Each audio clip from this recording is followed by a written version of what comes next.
All right. Welcome everyone to our masterclass on how to plan a weekend backpacking trip with our hosts Eric Hanson and Andy Sovick.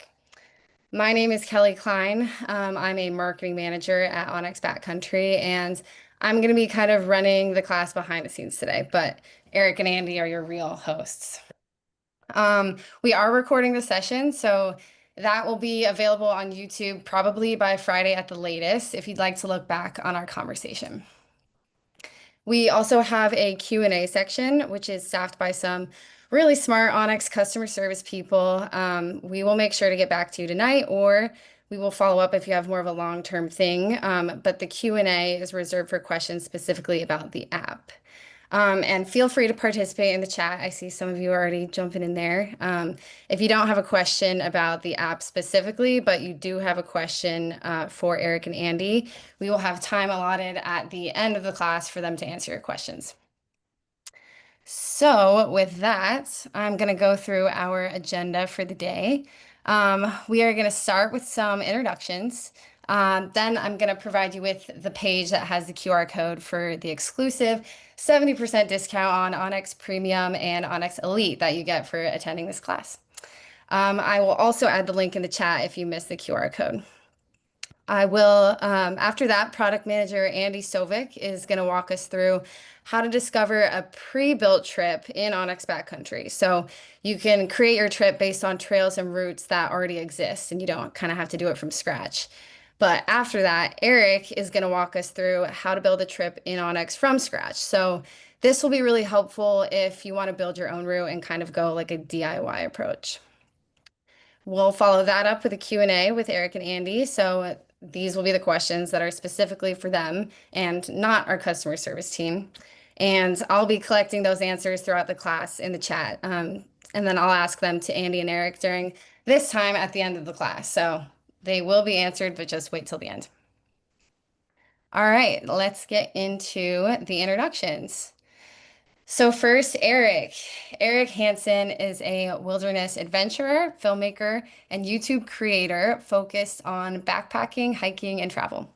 For 6 years, he hosted Epic Trails on TV and the Backpacking TV YouTube channel. And since 2023, he's gone fully independent. He's now living the dream of hiking the world's best trails. And before that, Eric worked as a wilderness therapy guide in southern Utah, and he actually tested gear for Backpacker magazine. His writing and film work have appeared in Gear Junkie, Nat Geo Adventure, Discovery Channel, and much more. Having traveled to more than 80 countries, Eric now calls Flagstaff, Arizona home, where he continues chasing adventure and sharing stories from the trail. So thank you so much for being here with us today, Eric. Well, thank you. I'm thrilled to be here. This is going to be a lot of fun. Yes, it is. All right. Now, Andy. Andy Sovick is our very own, or one of them, product manager at Onyx Backcountry, and he is also the founder of Beacon Guidebooks, which is actually the leading publisher in backcountry ski guidebooks. He's based in Gunnison, Colorado, and he has dedicated his career to helping people explore wild places with confidence. At Onyx, he spearheads projects such as the Avalanche Terrain Exposure Scale, or what's called AITS, and adventure route maintenance. He works with local experts, authors, and trails organizations across the country, making sure that Onyx brings reliability, responsibility, and accuracy to the community. He continues to combine his love of maps with product innovation to make outdoor exploration more accessible and successful, which we very much appreciate. So thank you, Andy, for joining us today as well. Thank you. It's an honor to be here with Eric. This is gonna be super fun. Absolutely. All right, and then last thing for me before we really get started, here is the QR code that you can scan with your phone to access a 70% discount on Onyx Premium and Elite. So that means that on an Elite membership, it's usually $100 a year, but you can get it for $30 a year. And for Premium, it's usually $30 a year, but you can get it with $9 a year thanks to this discount. So I will also drop the link in the chat so you can access it there as well. And with that, I'm going to stop sharing my screen and I'm going to let Andy take it away. Thanks, Kelly. Nice work. We'll try to keep this tight for everybody, and we're extremely thankful that you all have showed up. It's really cool to see in the chat how far apart everybody is. Like every corner of the country, I feel like is covered already, and there's probably even more. So super fun to see that. I thought I'd ask you, Eric, to start. Just maybe you could share your first backpacking experience that, or the first one that you can remember, the oldest backpacking memory that you have, and then also just share the most memorable backpacking memory that you have that you just like, will never leave the front of your mind. Mhm. That's starting with the hard-hitting question. Yeah, so I think the first one that comes to mind, I don't know if it technically qualifies as like a traditional backpacking trip, but it is one of my earliest core memories of like falling in love with what this is. But I took a river trip down the Colorado River with my dad when I was like about 10 years old. But we did the top half and then we hiked out at Phantom Ranch. So I had to like hike all the gear that I'd been on the river with out the Grand Canyon and out the Bright Angel Trail. And I remember being like a 10-year-old kid and just being like, that was the coolest experience I could have ever asked for. And I just truly fell in love with it there. And that was like the first hook for me to be into hiking and backpacking as a kid with my dad. And then I would say probably most memorable is a somewhat recent one, but I took a really incredible backpacking trip with my wife in Patagonia, and we went kind of off in a remote part of the Patagonia landscape down in El Chalten and kind of off the more traditional route, part of the Huemul circuit. And basically, my wife and I camping at this climbers camp at the base of Fitzroy and just spending like 3 days in the wildest landscape on the planet with like 50-mile-an-hour winds and my wife loving it and just having like the best weather and coolest environmental experience I've ever had. So that one will will stick with me for a long time. That one's hard to top. And since you didn't self-promote it, I'll promote it for you. There is a really cool video that you created out of that trip that I definitely watched as soon as it went live because Patagonia fascinates me. I love going down to Argentina whenever I get the chance. And it Yeah. looked like you nailed it. That looked like such an incredible trip. Thank you. I mean that space is just mind-blowingly cool. I don't know if there's anywhere cooler on the planet than that part of Patagonia. Yeah, the scale is out of control. You can see my screen, right, Eric? You can see the map of the United States. I can. Okay, sweet. That means everyone else can too. So people are from all over the country here and probably beyond. We're going to use some specific backpack trips in this class to talk about backpacking. But I really don't want people to feel like they just walked away with one trip that they think they might be able to do because Andy and Eric recommended it. Eric and I are really hoping to teach everyone here. We have extremely good backpackers in the room, I'm sure, people who are way more experienced than myself. And then we have people who maybe have never backpacked before. So we're gonna try to speak to everybody, try to just give some nuggets of wisdom of the mindset that we bring to planning a backpack trip. I should say, I've been backpacking my whole life, born and raised in Colorado, started in my early teens and to this day still do it and love to get to pass it on to my teenage son.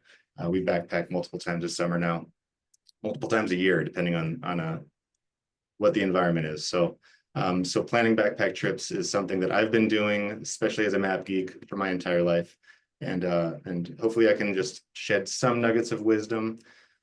The structure here is like Kelly said, I'm going to just show you how I use the Onyx product to find some trips that are already there that I don't have to like find from scratch.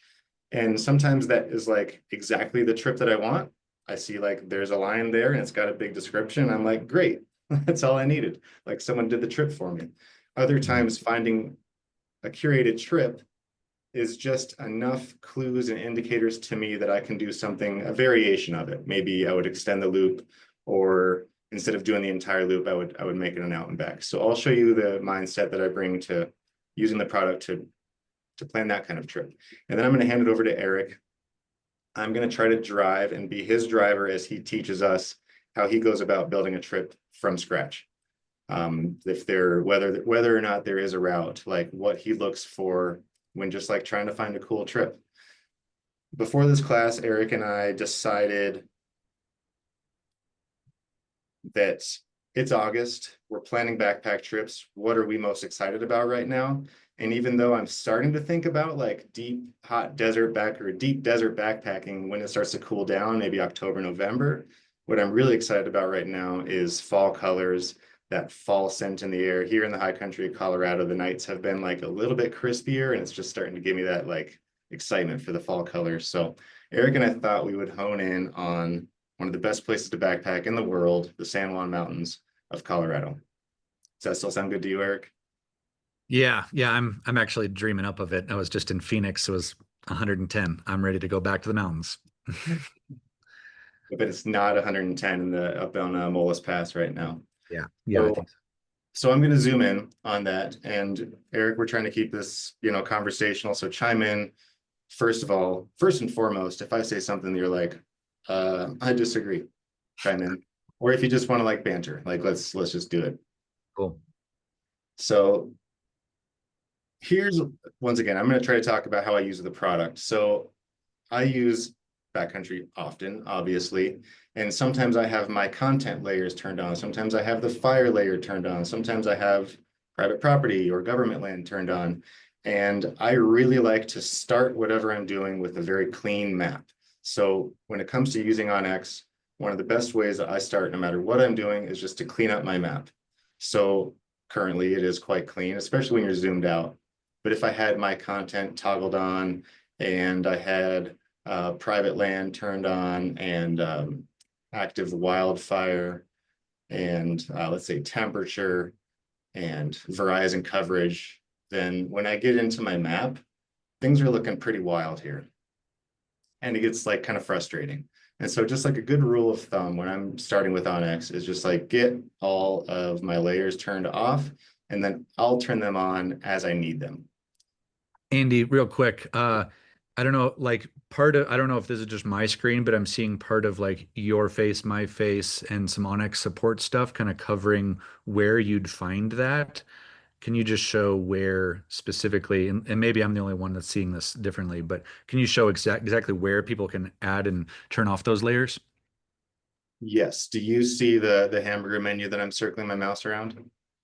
Mine cuts off right at 2D, right above 2D. Maybe it looks like some people are chiming in that they see it, so maybe it's just my Okay. screen. It's because you're a panelist. I think you have a bit of a different view, but that's good to know. Yeah, I do see a lot of people chiming in that they see it. So Okay. I will here. How about that? How about I reduce the screen a little bit? Now can you see the menu? I just stick with it how you had it because now it's just smaller but it's all good. Just keep going. All good. Okay. No Yeah. worries. I think I see what you see now. Okay, cool. So cleaning up the map, that's where I start, right? And one other way to clean up the map, oops, looks like I left my phone layers on.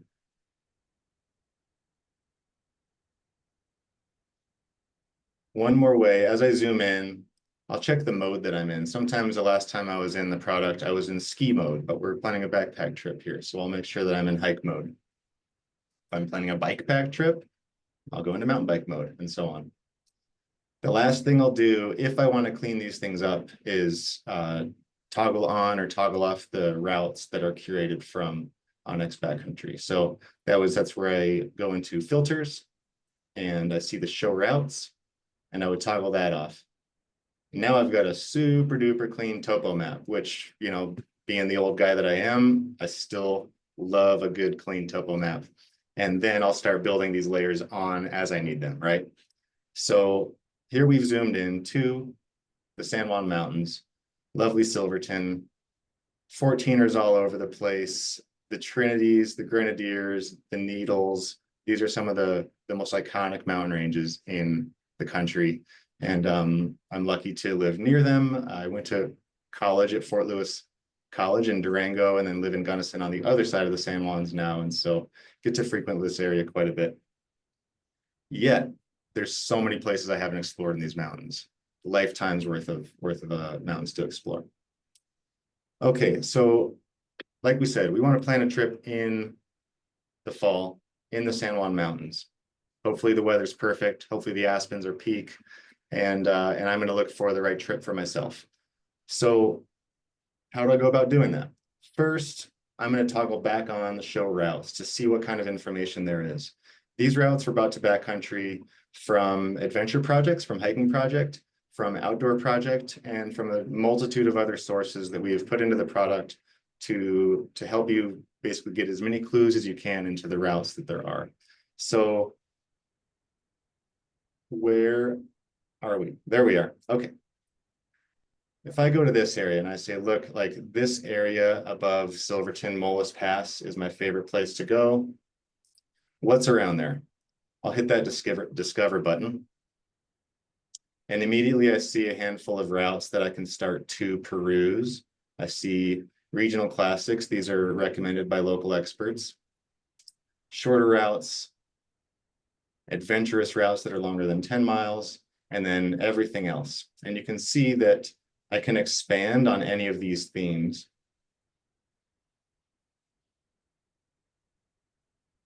How often would you say that you use the Discover feature when you're planning trips? I say it's the first thing that I do, honestly.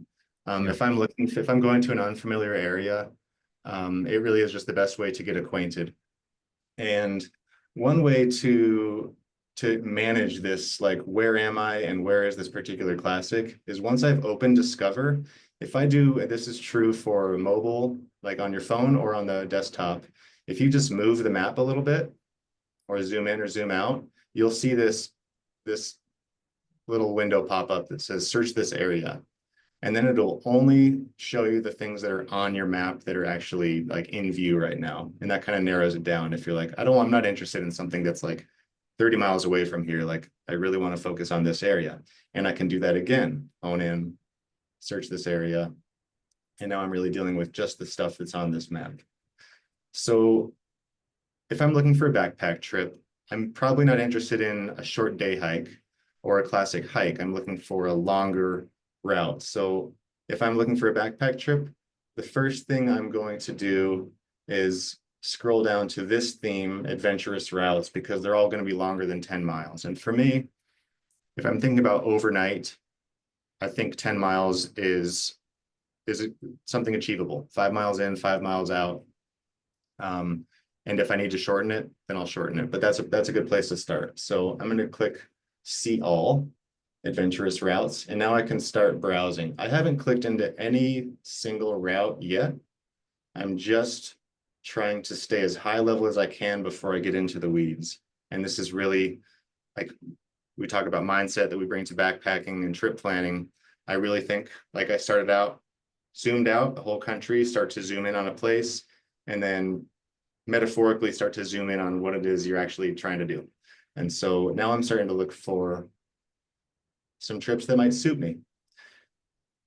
Here's some mindset things that I bring to a trip. I think about how much time I have, how many nights am I going to do, who's with me, and what is our comfort threshold. So I talked about bringing my kid backpacking, so I'll bring that up as an example, whether it's a kid or a beginner or I'm nursing an injury. Maybe I'm just looking for something that's like, I really want a short, simple bang for the buck. I've only got 1 or 2 nights. So what am I looking for? Probably something, like I said, 5 miles a day is probably a good maximum. Mileage, less important to me than elevation over distance. So one just like easy rule of thumb I have in my head is things get pretty uncomfortable if you're doing more than 1,000 feet per mile. 1,000 feet per mile is a pretty darn steep trail. Would you even say so, Eric? Yeah, when I see that, I'm like, oh, that's going to be strenuous. Yeah. And so that's like one guardrail I put up. 3.5 hours, if I'm in 3.5 hours, I think is a pretty good time to hike for. I know that people through hiking the PCT are doing 15-hour days. If I'm going out for a nice weekend trip, like 3.5 hours a day is pretty good. I want to take my shoes off. I want to go explore around the campsite, hang out. especially like I said, like I've considered my group and time. I've got a kid, 3.5 hour time estimate. Great plan. Another thing that I'm looking for when I'm just kind of like scanning through backpack trips in this area is the fun factor stuff. Fun factors like fishing, peak bagging nearby, maybe something really cool to explore, like a really cool ridge line or some caves nearby. Maybe it's berry season. I want to go somewhere where there's some good berries in the area. So looking for fun factors, and we'll talk about that as we go into the route details here. And then lastly, I think I was just thinking about this before the class, but I think subconsciously when I'm planning a trip, I'm looking for some outs. I'm looking for ways to reduce my risk when the risk gets elevated. The classic one is above timberline, thunderstorms. You never know when they're going to come. I want to know if there are ways that I can actually like dive down below timberline. Maybe there's trails, maybe there's not, and that's going to really affect my decision. So bailout points, ways to shorten my trip if things just aren't going well. If I run out of gummy bears and my kids, starting to not be into it, things like that. I'm looking for some outs and some alternatives, and the more I have, the better. Same with the fun factor stuff. The more I have, the better. So those are the kind of things I'm looking for. Yeah.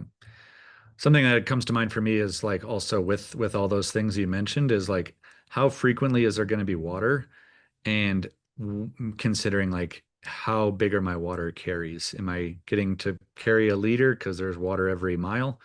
Or am I planning for like, okay, I need to be able to carry water and maybe the water is not reliable, or if we're on ridge tops or low likelihood of finding water unless there's snow or something like that. That's a great call. Speaking of water, I do think that like one of the things I look for in a trip is water. And it's not even like the drinking water thing. It's like lakes are so great to camp by. Rivers Yeah. are so great to camp by. So when I'm looking at this map, I see two trips like right off the bat. This one that I was just on that goes down to the Animas River here, camping by the river, seems pretty cool. And then I see this one over here that I see this like little alpine lake, and I'm just drawn to it and intrigued. So I'm going to check those two out and see if we can kind of find a trip that we like. So through this Discover card, I'm going to go ahead and click on this one and see what there is to it. Before I zoom in, like I said, I'm trying to stay high level here. I'll center this on my map. I see it's 10.5 miles. Like I just said, okay, like that's pushing my threshold. That's 10.5 miles out and back. We'll get to that in a second. And I see the elevation gain. I see that someone called this strenuous, which kind of raises a red flag for me, but that's a subjective thing. So now I want to look into the details. Is this strenuous for me? Maybe it's more strenuous than I would than this person says. And maybe I'm actually feeling good about it. So this is probably the next thing that I look at most when I'm like discovering trails and deciding. I talked about that threshold of 1,000 feet per mile. That's like skiing, hiking, backpacking. I think about elevation over distance a lot. And so that's probably why I gravitate towards this profile quite a bit. So I want to see if I can understand this trip a little bit better in terms of elevation. It goes down. Pretty cool. And it The goes down canyon. super steep. Yeah, into the Animas River. And the next thing I say, okay, that kind of surprises me a little bit. I don't know if I'm into that. That looks dramatic. I'm really curious. So the next thing I'm going to do is probably my favorite thing to do that you can't do with a paper map like the old days is go into 3D. And in most of the mountains in the United States now, we have really high definition LiDAR detected 3D maps. So incredible topography, incredible relief. And now I really get a sense of like what it is I might be biting off here. Yeah. I can go into satellite. That was in layers. And then we've got topo, hybrid, and satellite. Everyone I talk to actually want to know what you think, Eric. What do you default to? Some people are all topo, other people are all satellite, other people are hybrid. Personally, I can't stand hybrid. Other people like it's all they use. What about you?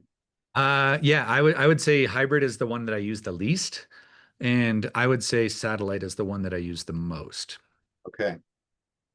Yeah. And I do also use that like feature where the details are to see the elevation gain and loss profile. I'm constantly like using that feature there to kind of picture how the route is going to feel. Yeah.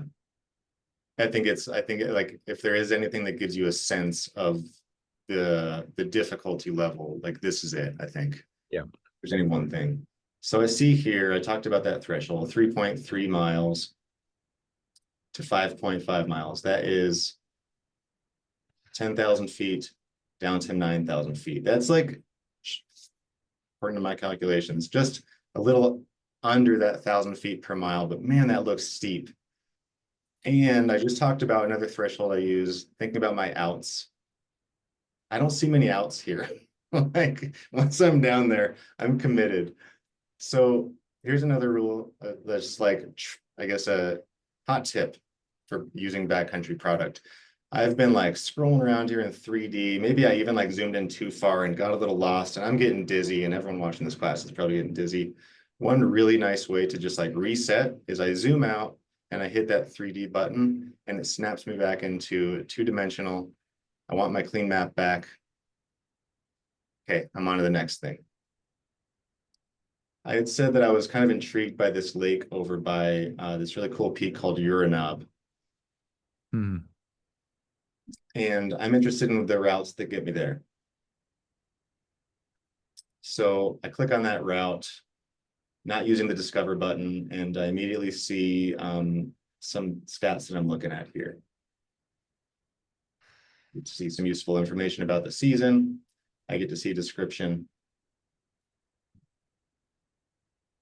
I'm liking that. That one might give me a little bit of information, but that really wasn't what I was going for.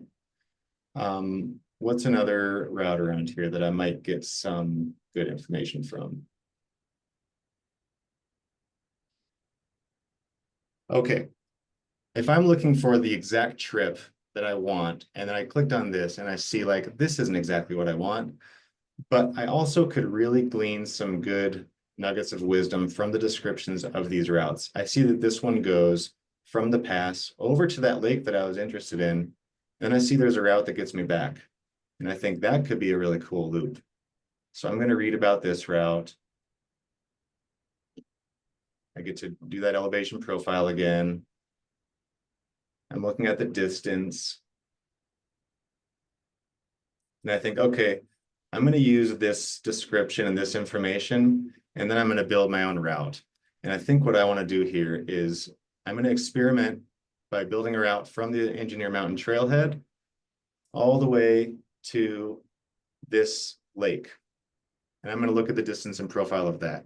And I'm going to build one from that goes around this into the lake and see if I can actually make a little lollipop loop out of it. So using the discover feature, using all the different route details and kind of selecting each one of these routes and trying to get information from them, looking at photos, getting into 3D, I feel like I'm going to have enough information to plan a 2-day backpack trip using all the different routes and information that are in the product. But like I said, like to really properly build my trip, save that trip in a folder and be able to take it with me, I think I'm going to want to build my own route. And that is my segue to asking you how it is you would go about building your own route, Eric style. What kind of trip are you looking for from scratch? Yeah. Well, cool. Well, that one that you're looking at right there actually looks really interesting to me. I've never done that, but I have done some nearby stuff, and I have done that trip that you were looking at down to the Animas River. So I know that let's just say zoom out a little bit. I know like, hey, I've got like maybe 2 good months, potentially 2 good months to get into this zone ahead of me. You know, if I'm getting into October, maybe some of these higher places, or probably some of these higher places might be a little tricky with snow or potential weather. But this looks like a zone that I want to go explore some more. So I think we were looking at, there was a spot at the Molus Pass that I think I want to have you go take a look at. So there's a region in over here that I've done part of the Colorado Trail, but there's like a whole zone that I haven't gone to do. So this is where I will start kind of poking around. I actually really do before I start like doing too much map building, I really like the 3D feature. So if you pop it in 3D for me, and I do just kind of like flattening it out a little bit and at risk of making people feel you got to be careful with how much you spin this around and stuff. But I just do think it's really cool to be able to like look at the map this direction because sometimes things will become more obvious that are really hard to tell in the two-dimensional version or just from the straight top down, even if it is in 2D. So Great. yeah, let's there I think there's a route from the Little Molus Trailhead I'd like to explore a little bit more. Okay. So the Little Molus Trailhead right here. Yeah, so we see there's like the one right by the highway.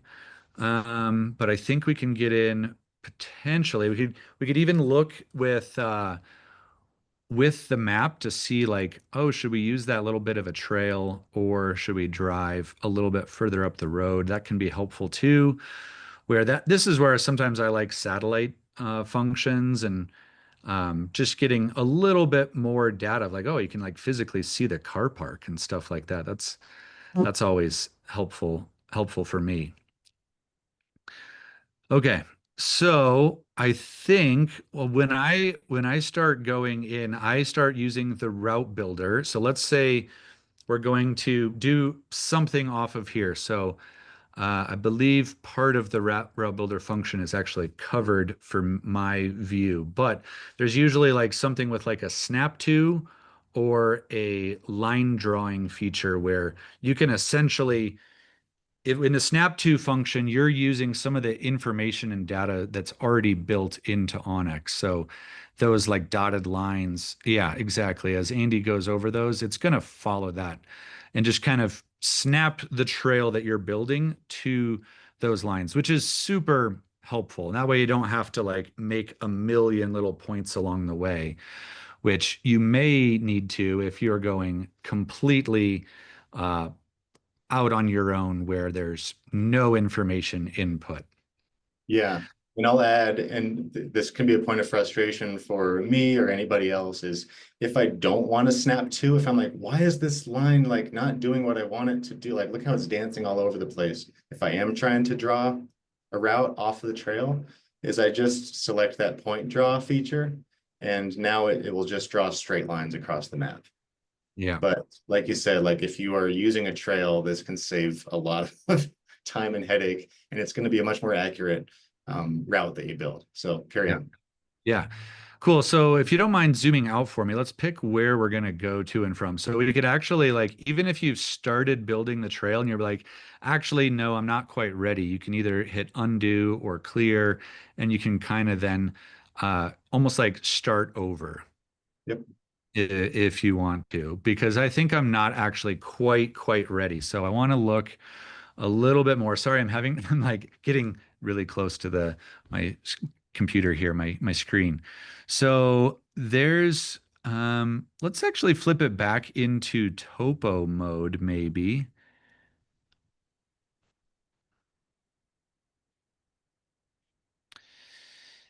Yeah. Okay. So I know that there are some routes that could be quite intriguing. We could either look at like doing an out and back from that Little Molus trailhead, maybe going over towards Ice Lake even and seeing like, maybe we want to do possibly a car shuttle. I don't know if that is going to get us too aggressive, but I at least want to theoretically look at like what are some options. And Andy, you had mentioned that in the past is like, oh, okay, there's maybe I want to go around like that Twin Sisters, that peak there that's right in the middle. That looks really quite cool. Yeah. And, I've always wanted to get into that specific zone. So let's try to build a route around that from the Little Molus trailhead, sneaking that extra like quarter mile of road hiking. I don't really like road hiking. So if we can drive all the rest of the way up, let's start from that one there. And yeah, I'm gonna just kind of look as we go and try to see if, you know, maybe you'd kind of mentioned maybe building some, or at least considering having bailout points, um, which I think is always helpful to consider.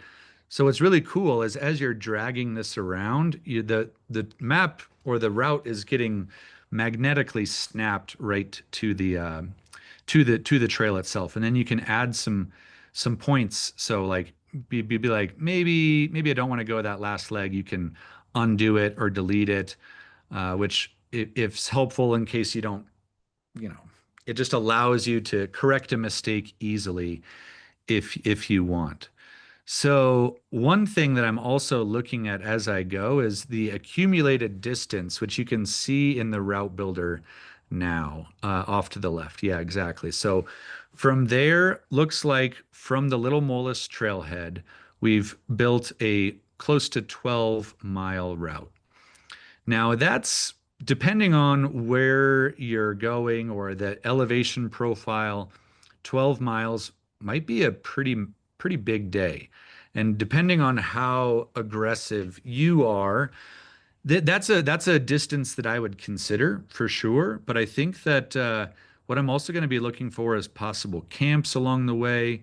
So maybe let's back up a little bit. A couple of those points. There's some lakes or tarns that I might want to put like consider as 8.5, 8.6 miles, somewhere Yeah. right at that trail junction. That might be a really nice place to put on the map and consider that as a Yeah. campsite. Yeah, I think that's like a perfect example of like there's a couple different ways to build this route. We could have like seen what the route looked like for the entirety of the loop, but we could also say like that's a reasonable first day. Let's finish this route. Let's name this day one question mark, right?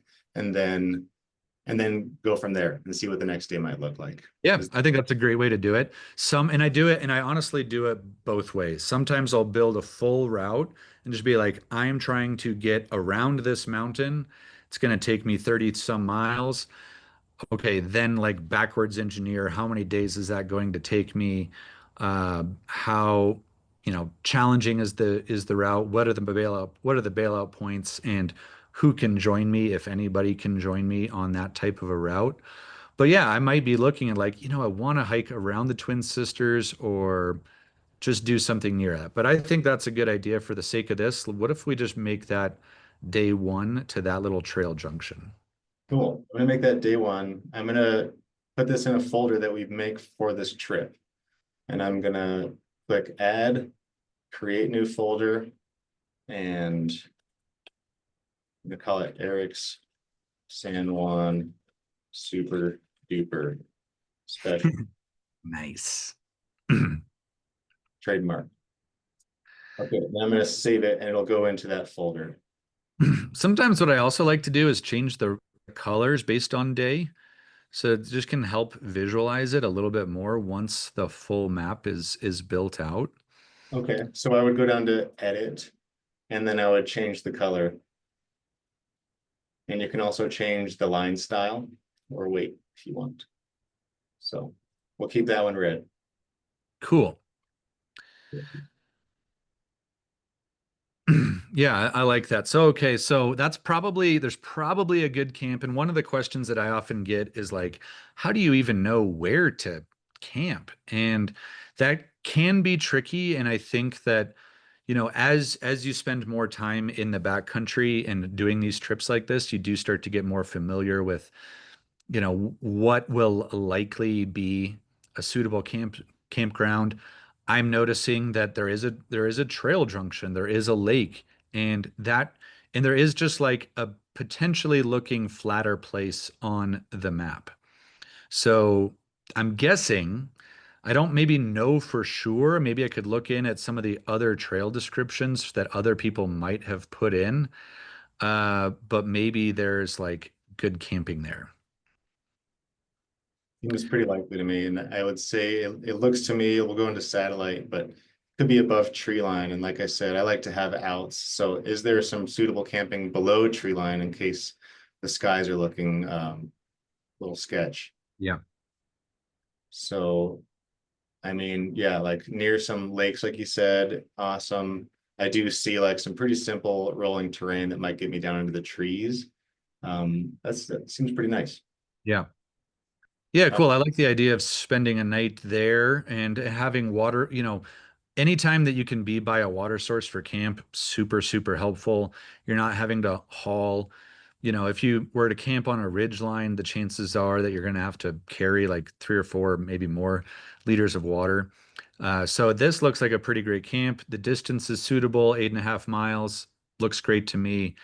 Um, yeah, I think maybe one other consideration am seeing like little glimpses of people's comments coming up is maybe checking the like land designations to see if we're in like forest or wilderness or possibly private property.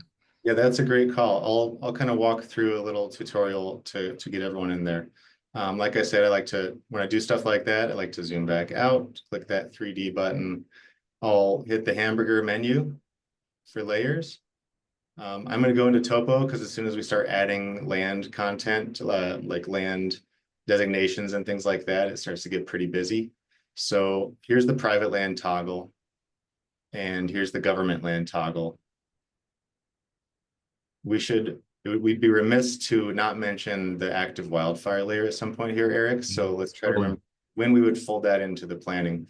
But okay, so I just toggled on private land and government land, and I saw some things change on the map.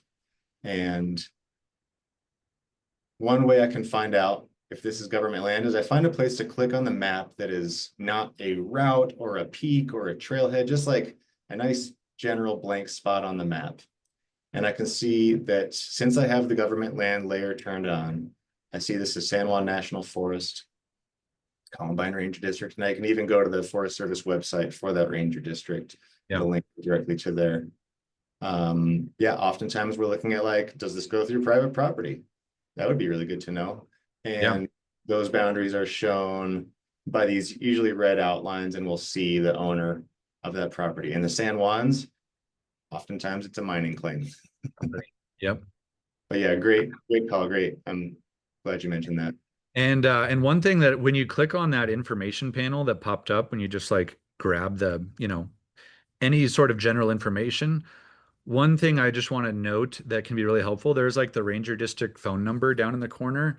And there's two things I want to note. One, that can be a great resource to just be like, oh, now I can just call the ranger and be like, hey, are there any concerns? Are there any bears that I need to be aware of? Have there been any reports of like anything that might be of note, whether it's fire restrictions, whether it's bear activity, anything that they might be like, hey, actually, watch out. There's been pack rats at the trailhead. So, like things that you might not otherwise consider. So that can be a great way to go in and get some more detailed information, as well as just like seeing if it's actually like a wilderness area. Sometimes it'll list it there. This is just U.S. Forest Service, but it might say like this is U.S. Forest, Columbine Ranger District, but it's actually Wiminuche Wilderness or some other land designation that for some people might be helpful to know.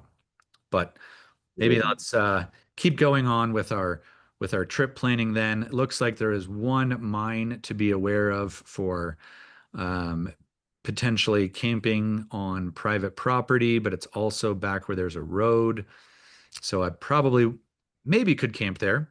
Maybe it's just car camping or something along those lines, but it's worth knowing that okay, there is a sliver of private property over there. Yeah. But cool, let's keep building for day two. And I think I'm going to take that fork that goes slightly northwest. All right. And I was just gonna point out the route builder feature in case this can oh, be hard for people to find. So I Yeah. hover over it and I see the build route pops up, and I click on that, and I'm automatically, as soon as I click on the map, I'm building a route. Go on, Eric. Okay. So we can carry on and keep building. So we will have the new distance will essentially start over for this particular route because it's like a new route. But uh, but yeah, so we can see how much we will be doing for that day as we kind of move down the valley. One thing that's nice is that at least for this day, we're going to be mostly following water. So I'm not having to, think that I'm going to be up on a ridge line where there's no water. I'm going to have to carry a ton.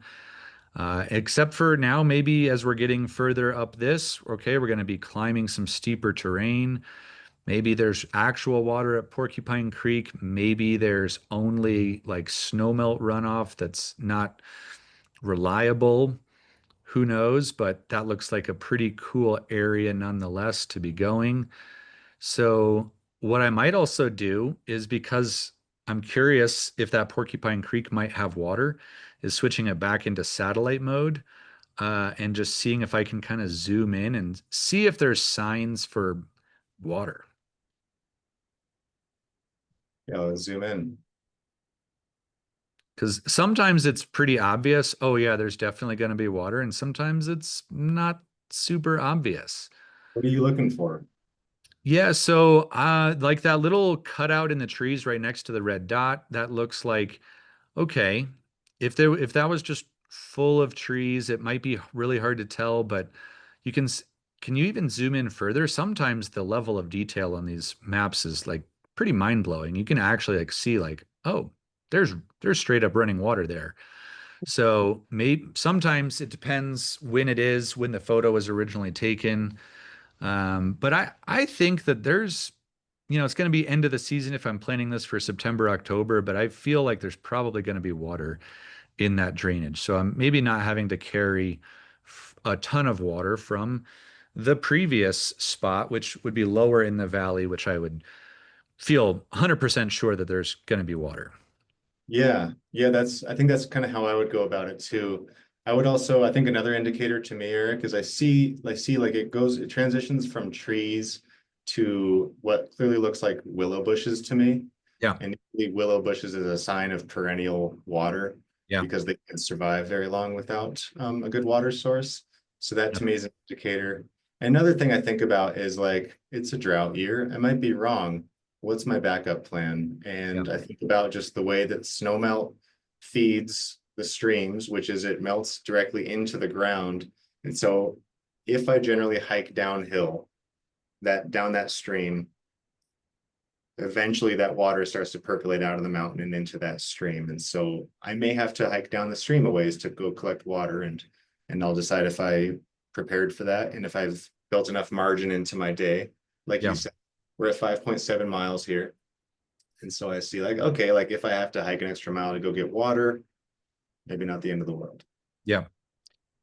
Yeah, cool. So let's keep going and let's try to make it up and over that ridge there.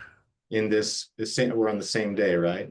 Same day. I mean, I want to at least look. I think I want to go more than 6.5 miles to get to the ridge. I think if this was me building it, I would feel comfortable continuing on. But if I did have maybe a newer hiker with me, I would certainly consider the option of maybe calling it somewhere below tree line or looking for another place to camp. But I think I want to keep going a little bit more. All right. So here we've got, looks like there's some potential options if I could possibly go down the other valley. I think I want to avoid, at least for this scenario, I think I want to avoid having to mess with like car shuttles and possibly hitchhiking, which certainly can be fun and I've done many times, but let's see, let's see where might be a good spot to get back to my original trail. And if you zoom out a little bit for me, I'm trying to think of where might be, how close are we to getting back to the trailhead? How big is our lollipop right now? Yeah, so that looks like the Lollipop intersection is 6.6 miles from that set of lakes that we started at. Okay. So cool. So yeah, so that theoretically, that's a distance that I'd be perfectly comfortable with. And, I'd also be making a decision on, am I making this like a 1 night, 2 day route, or am I making this a 2 night, 3 day route? And I think, spend another night out here somewhere. Let's see if maybe that creek that's over there looks like a good spot to maybe backtrack or deviate slightly and maybe add a little bit extra mileage back. Yeah, just that direction there. And I Maybe want back to, here. yeah, like I think if you zoom or just move the map over, there is a potential place that might be a good area to try to spend the night. Do Like you? you're saying, this looks like a nice, is Yeah. this what you're talking about? Like this kind of Yeah, area? I think that looks potentially flat, like there's maybe, lower than tree line, so I'm not going to be too worried about like thunderstorms and lightning, and I'll probably be able to find water. But yeah, this is where I might also do some like paint arounds with the three-dimensional mode to kind of just like really get a gauge on if it does really feel flat or maybe it's deceptive. Sometimes maps can be hard to tell just how flat terrain really is. Yeah, tell me about it. Yeah. That being said, like what gives me confidence that you'll find something flat here is I see a lot of variety, right? I see like it changes from steep to very flat, and then I see this like benchy kind of undulating terrain, and that Yeah. tells there's gonna like since there's variety, it's gonna be flat. Whereas if you just see like long drawn out slopes, then Yeah. there's not much variety. I don't have as much confidence. Yeah. Yeah. So cool. I'd kind of want to put like a marker there and maybe make that camp 2.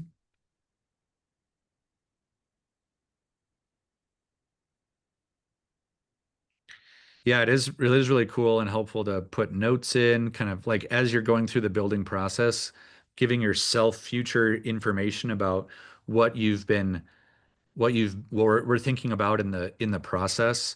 Because sometimes when you're then in offline mode, actually on the trip, you might be like, what was I thinking here? I don't know. I did this 4 weeks ago. What was I thinking there? Yeah, I'll show you. You mentioned like mark the spot that this could be good camping, and we'll go through that tool real quick. That's in the same tools menu. We see add waypoint. I select that, and then I can choose from a multitude of waypoint types. Knock yourself out. Yeah. Sasquatch, probably my favorite. We're gonna look for a tent here, and if I can't, oh, there it is. I could type in tent or amp, and I'll see the kind of waypoint that I want. I can make a color to it if I want. Oftentimes, like as I'm building more and more points in on X, I try to like make my own themes and organize my life a little Yep. bit. So if I'm making a camp, I just try to remember like I use blue for campsites, and I use the tent feature, and that way it's a little bit easier for me to see through all the clutter on my Yep. map. I often will do blue for water and like yellow for camp, but that's just, everybody gets to build their own thing. Hey, we're driving together. Yeah. So camp 2 possibly.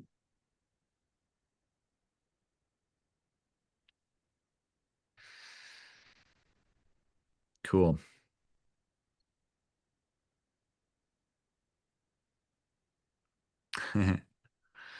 Yeah, but it does look like there's like some likely places if there isn't water specifically there. I've hiked 6.5 some miles to get to that point, but I feel like I've got some buffer. I've got some extra energy if I needed to go on a water finding mission. I could have some reserves because I'm comfortable with possibly hiking 10 to 12 miles. But that looks like a cool place to spend the night and then also makes a moderate slash maybe shorter day for getting back to the trailhead. Oh, cool. Um, So that was actually a little bit longer. yeah, that was, I think it was because the last point that I had clicked, was still at like 6 something miles. Ah, okay. So, So 10 days. So that, or 10 miles. That, that I personally would still feel comfortable with that, but we might be getting into a zone where, hey, there could be from 6 to 10 miles. That could be like you might be getting tired and there might not be a lot of good options in that place. So being able to consider that when you're planning a trip like this is being like, okay, miles 7 through 9 I might be getting tired and there might not be a lot of good camping in there. yeah. Yeah, I see, like, I do see a level of commitment here. Yeah. If you like when you're on this route and you get to tree line here, that's a good time. And I'd actually, here's what we should do is we should put a waypoint there. Yeah. This is check time of day, check for thunderstorms. Am I willing to commit to going over this ridge and staying up high for a while, or should we post it here for the night? Yeah, I think that's a great point. It gives you the option and especially when you're in the route, a reminder, be like, hey, committing section ahead.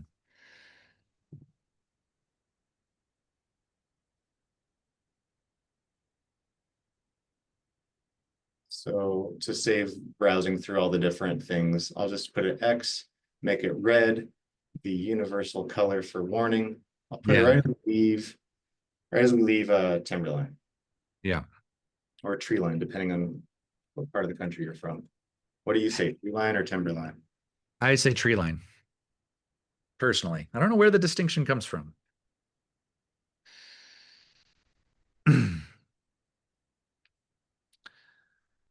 Yeah.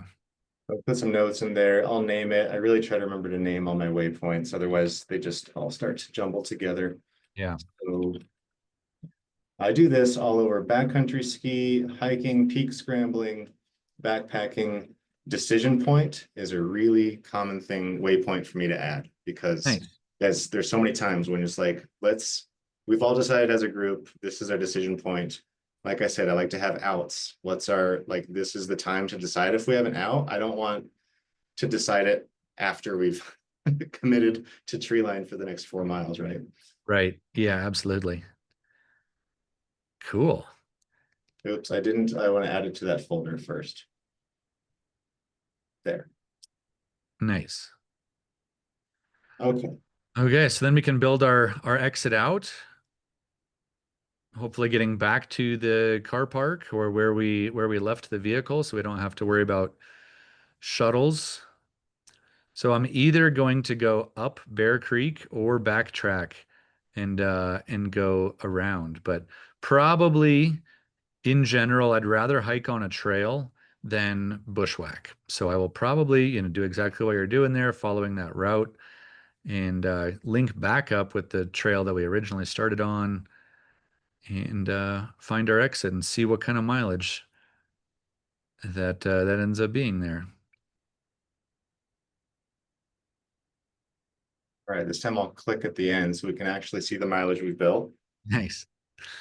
Cool. Like I actually like that. And one thing that I like is having like a relatively shorter last day.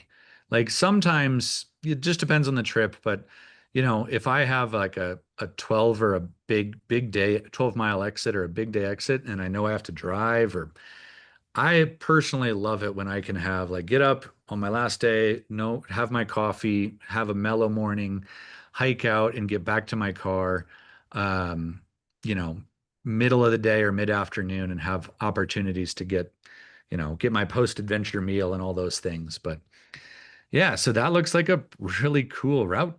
I might do that route in early October. Any other waypoints you would put on here as like things that you just kind of want to like we've made a little trip here. Like, are there other like decision points or water sources or things you might want to mark? Well, something I might consider is if I have the time and energy to possibly see if there's a peak that I could hike to the top of or something like Yeah. that. Like how reasonable would it be to get to maybe the top of Twin Sisters might be pretty committing. That's a big mountain. But is there any other like high points that might look fun? maybe to deviate off of the trail and go up a ridge, or it doesn't even always have to be the actual summit of something. Sometimes it's just a ridge that I want to go hike along for a hot minute. But If we build a little spur to the top of Uranob, cool. Yeah. I've skied all of these, but I can't say I've hiked. I don't know, like this looks like a pretty steep committing ridge here, and I'm Yeah. not confident that I could actually gain that ridge. Yeah. So, but this is a nice one to just like add a little spur, drop the pack. To get off that trail, I click on point draw. Try to orient myself to this peak. Sorry to make you dizzy. I see, okay, it looks like maybe switch back up to that summit there. Yeah. Yeah. Going up that redder ridge probably would be difficult. So I think, yeah, you probably picked the right route up there. Cool. And then the final thing for me, or unless I missed something, is then I would always want to make sure that I save these routes for offline use, which is the like super handy for anybody who hasn't been, used this type of feature where you're maybe there's cell phone reception, but I certainly wouldn't count on it. I would probably put it back in two-dimensional mode and just kind of pick the rough zone covering this area, like yeah, about like there. That's like okay, that's going to give me enough detail where I can see some other roads. I can maybe see all the way to Silverton there, Yeah. and then I'll save my offline map. Yeah, so I'll walk people through that in case they aren't aware of that feature. We're on a desktop here, and I love planning my trips on a desktop rather than my phone, but to each his own. Since we're on a desktop, there is no save your offline maps to your computer because I'm not taking my computer out into the out onto this trip. That's Hopefully. true. I do most of my trip planning actually on my phone. So that is you this is where there's a little difference there. Yeah. So all the features we've gone through for building a route, for saving, for finding those waypoints, marking the waypoints, all available on mobile, whether it's Android or iOS. And the one thing that you have on your phone that we don't have on the web is the ability to save offline maps. And so you'll see on your screen at the bottom offline maps, and you would select that, and then you would select area, and you can zoom in, zoom out. You can play with the size of the map that you're going to add, and that is saving the map layers that we have. So satellite, topography. Now you will actually see the same satellite and topography when you're offline and you're in airplane mode, saving your battery in the out in the woods. And I was going to say something else and I forgot. Yeah, the offline mode is like the most useful for actually using the stuff. So making sure that you have it on the phone. But I think probably people will ask, will this map that we built on the desktop, will it just be in our on our phone too when we're then it's time to actually go do the trip? Totally. Yeah. And I think we've all arrived at a trailhead and realized we forgot to download our offline map and that we're going to suffer a little bit. So it's really good to remember when you have service or you're in Wi-Fi that you download your map first.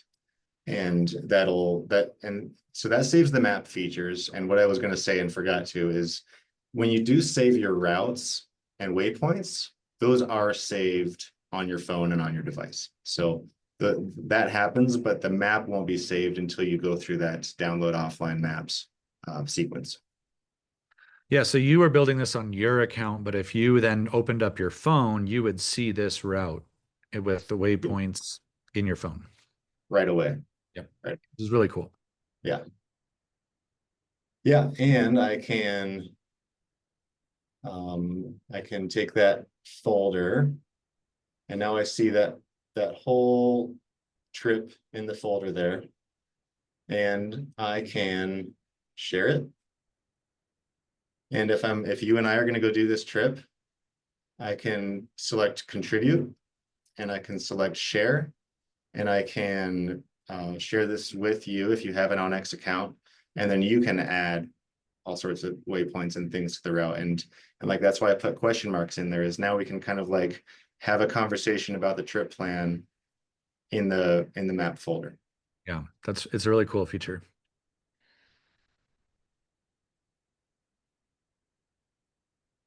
Cool. And you said you like to paint your each day kind of a different color. So that's where, like, if I am building this trip and I'm going to share it with a team of friends or like other people who are going to be in the group, I might like doctor up and gussy up my map a little bit, the folder, just to make it like really look like I planned a good trip and did it right. So Impress everyone with your yeah, skills. yeah. Yeah. So awesome. So we've built a trip. We're feeling good about it. We've got some possible bailout points. We've got one potentially big long day, depending on who you are. I realize there's marathon hikers here. For me, 10 miles is a pretty good day. That's pushing it, especially with this kind of elevation Yeah. at that altitude. And I love being able to fold in a peak hike into my day, or go look for a waterfall, or do some little side trips and things like that. So another reason I shorten my distance per day, but depends on what you're doing. Yeah. And something that is worth considering is trying, like, as you become more experienced with backpacking, is you kind of get more accustomed to how much mileage you're comfortable with doing, what might be your miles per hour, or how quickly you can cover terrain. So maybe 10 miles is 10 hours for you, depending on your pace. Maybe 10 miles is 5 hours, or maybe even less. So then you can kind of also get a gauge based on terrain and difficulty, be like, oh, well, I should allot maybe 7 hours of moving time to be able to do this, which is, depending on summertime versus winter, all those factors, daylight, you know, I feel like that's a pretty doable route. Yeah. Yeah, this feels good. And you know what? You could do it the opposite way too, if you wanted. Yeah. Yeah. And we could, you mean the direction of travel, go the other direction? Or what do you mean? The other way? Yeah, you could do it counterclockwise instead of clockwise if you wanted. Right. Yeah. Maybe that would reduce some of the risk that we talked about going up above tree line for that extended period of time. Maybe that's if we start, day two going that way. Yeah. Maybe that's a good point. I That's did true. do a variation of this trip a good 17 years ago now, I think, with some friends. And this shares the Colorado Trail for a little segment. And so lots of really good camping, lots of lots of traffic. It's a well-traveled trail for this section. And we ended up dropping all the way into Bear Creek and walked all the way out. And we had set a shuttle car. So that's another really cool option. If you are meeting friends and you have two different cars, to me, that's like epic opportunity to think of a trip that you can do where you have a set shuttles and you never have to see the same piece of trail twice. Yeah. Yeah. As much as I can hike on novel terrain, the more I like that. Yes, I'm with you there. Cool. Well, I guess we'll find out if we missed anything, but I think it would be awesome to bring Kelly back on and do a little Q&A. I bet people are burning to ask you all the questions. Do it. Yes, they are. First of all, thank you guys so much. That was so informative, and I found even I learned a few things. So that was great. Thank you. Hey, you're welcome. Um, we did rack up a few questions. The first one we have is, do either of you have any tips on how to avoid highly popular trails? Eric. Yeah. Under the Discover page, if you are looking at regional classics, those are oftentimes places with more higher activity levels or just more people on them. So, the more things that have ratings, sometimes, and I think what's also helpful, like something that I genuinely do, and I think is, I don't know how you guys feel about it, but just Google routes. And, the more that you will see, like using, the ranger station can be a great resource. Just Google and blogs is a great additional resource. And it's usually pretty obvious to be like, oh, Chicago Basin, which is a nearby trail, is like gonna be kind of a circus in here. So maybe, if you want to feel close to a lot of people, that could be a selling point. And if you want to be solo, maybe don't go there. Cool. Yeah, I'm gonna do something real quick. Tell me if you're okay with it, Eric. I just built that folder. I selected share. Can I just drop it in the chat and people can download that folder if they want? I'm cool with that. That sounds fun. All right. Yeah, chat should be the place I do it. So it's a link to that folder shared. I did not allow you guys to contribute to it. So it's a locked folder, but if you want to do that trip, let us know if it was a good one. Yeah, yeah, put some details in. Give it a review. I would love to do that trip if I had the time. All right, next question. Is there a way to see if there's campsite or shelter info on the different trails in Onyx? Yeah, so that's where I will also in the discover page or in the page as I'm browsing through, I definitely will look through descriptions because a lot of them, if they have a description added, which certainly the more popular and accessible trails are, usually will have contributions. There's usually some pretty good information there, but it might not look like on the map being like a super obvious like indicator, like, hey, this is the campsite. Hey, this is the campground. But usually there'll be something in the description like, hey, at the junction of Bear Creek and Diamond Creek, there's a place for 5 tents. That's, usually something like that can be populated in, which is really helpful. Sweet. Thanks, Eric. Andy, anything else to add? No, I think you nailed it. That's exactly the right summary. Sweet. And we got a few questions about this. Could you briefly walk through some of the trail features that are available in offline mode and the ones that are not? Features that are available in offline mode and what is not. Yep. Aha. Yes. Okay. I'm going to share my screen again, Kelly. All right, here, let me stop. Go ahead.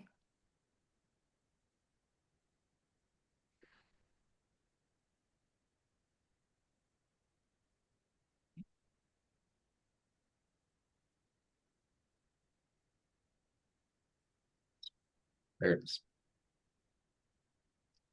Okay, so we've saved our routes and let's see, in that folder, we will see all of that content. We will see when we're offline on our phones, we'll see all of this stuff. We'll see the points, we'll see the routes that we built. Basically anything that I added to the map will still be there. It'll still be on the map. What you won't see is the elevation profiles once they're in the field. So I just clicked on day 2. This elevation profile, once you're offline, you're not going to see that anymore. I believe we'll be changing this very soon, but for now you won't be seeing that offline. So a good thing to screenshot if it's something you're very interested in.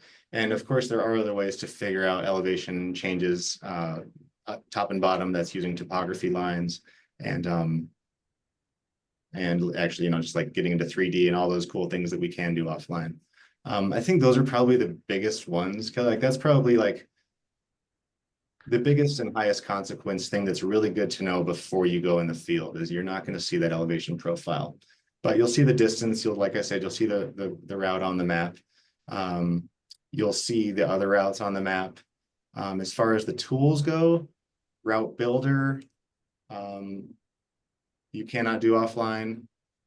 You can measure. Here's a really cool tip that like not a lot of people know. If you are trying to measure distance on your map, whether you're offline or online, and you're on your phone, you can put your 2 fingers onto the map and it'll show you the distance between your 2 fingers.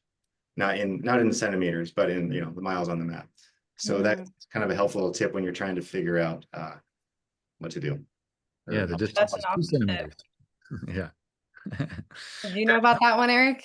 That Andy showed me that recently, and that blew my mind. That is a really cool feature on there. So I'm definitely excited to use that one in the future. And yeah, I think the elevation profile and then just as you drag your like cursor around on that map, you won't see the distances that kind of auto-populate. But that's the main that's like the main thing that I notice when I'm offline versus online as like the only thing of consequence that's not there. Got it. And besides the private property layers that you can see, and this might be a good question for Eric, can you talk more about how to know what is off limits and illegal to camp on? Oh, is this a callback to my illegal camping scenario? Um, that feels like a wound. It's still too fresh. Uh, yeah, I mean, I think anytime the biggest thing is usually national parks. Anytime if you're in a national park and you're going to be camping, you're going to need some sort of a permit. In as many situations as I can think of, that's going to be the needed thing. But forest, wilderness, BLM, a lot of the other land designations that are out there, most times you don't need a permit or like any sort of thing to become legal. But I would say that that's not 100% true because there are certain areas, think of like the enchantments in Washington or something like that, where or Coyote Gulch in Utah, where it's BLM or maybe it's a national recreation area or something like that where you should go through like a permitting process to be legal. But that's where I would say Google and blogs are really helpful, or just or calling a ranger and being like, "Hey, can I camp here? Is this legal?" And rangers are a very helpful resource in trip planning as well. They would rather keep you from doing anything illegal. They would rather give you a 10-minute conversation than to go through a rescue. So they're very you on almost all the situations I'm aware of calling rangers. They would rather spend time helping than rescuing or writing tickets. Yeah, that's great advice. It seems like these days people don't, or I don't think even like pick up the phone and call people, but that's sometimes the most effective way to find your answers out fast. Yeah. So a few people in the chat didn't even know that Onyx had a desktop version. So do you recommend using the website to build the route and then the app for when you're in the field? We differ on this. You go ahead, Eric. We touched on it. So I spend more time on the mobile app than I do on desktop, but sometimes it's just because like I'm literally maybe in a tent at night browsing like future trips and I'm just like looking around, or I'm in the car on the way to some trip and I'm just kind of doing it that way. But I do think it is really nice to be able to look on a desktop. You just get the different interface, more screen space. Mhm. It's often a little bit easier to do it on a desktop. So for most people, I think the answer is do it on you plan your trips on a desktop. Cool. You agree, Andy? Yeah, I think it really is situational. I'm on my desktop a lot because my work is on the desktop at Onyx, so it's probably easiest for me. But I love having the big screen. I love using the mouse and I think maybe I just have fat thumbs or something, and I find it's a little bit more pleasant on the desktop. And that's really just like I'm trying to organize, I'm trying to plan, and then yeah, obviously like once that's done, it's all mobile from there. And I'm actually curious. I should like look into my own analytics and see how much time do I actually spend on the Yeah. version versus the app version. I wouldn't be, I bet I would be surprised. Yeah, if you find that out, let me know. That'd be interesting to learn.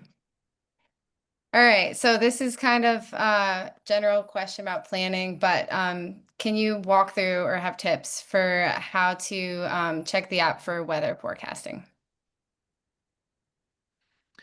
Yeah. I mean, there is a cool, Andy, do you want to show the screen as to where to bring that up and get weather forecasts? It's pretty cool. I think I am Oh, able. here. Yeah, Yeah, I think I got it. go ahead.